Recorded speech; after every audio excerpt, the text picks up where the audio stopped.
লজ্জার হারের পর বিসিবিকে যে পরামর্শ দিলেন রুবেল হোসেন। যুক্তরাষ্ট্রের বিপক্ষে সিরিজ হারের পর সকল সমালোচনাকে পিছে ফেলে বিশ্বকাপে দুর্দান্ত শুরু করেছিল বাংলাদেশ। গ্রুপ পর্বের 3 ম্যাচ জিতে সুপার 8 নিশ্চিত করে টাইগাররা। শান্ত লিটনদের সামনে ছিল সেমিফাইনাল খেলার সুযোগ, কিন্তু দলের ব্যাটিং ব্যর্থতার কারণে সেমিফাইনালের স্বপ্ন ভঙ্গ হয়েছে টাইগারদের।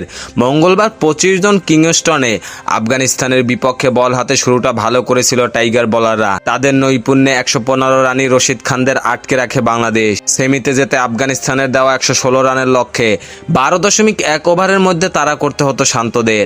সেমিফাইনালের সমীকরণ তো দূরের কথা, শেষ পর্যন্ত ম্যাচই জিততে পারেনি টিম টাইগার্স।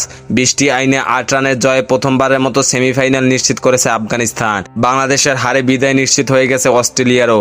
বাংলাদেশের এমন হতাশাজনক হারের পর সামাজিক যোগাযোগ মাধ্যমে ক্রিকেটারদের পাশাপাশি team management, coaching staff, board পরিচালক সবার দিকে আঙ্গুল উঠিয়েছে সমর্থকরা। রীতিমতো তাদের ধুয়ে দিচ্ছে অনেকেই।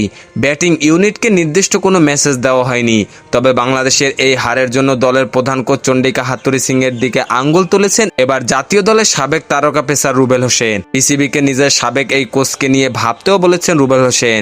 ম্যাচ শেষে নিজের ভেরিফাইড ফেসবুক অ্যাকাউন্টে রুবেল লিখেছেন, এখনই সময়।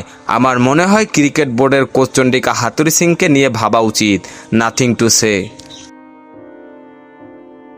খেলাধুলার সকল আপডেট পেতে আমাদের ইউটিউব চ্যানেলটি সাবস্ক্রাইব এবং ফেসবুক পেজটি ফলো দিয়ে লাইক, কমেন্ট, শেয়ার করে আমাদের সাথে যুক্ত থাকুন। ধন্যবাদ।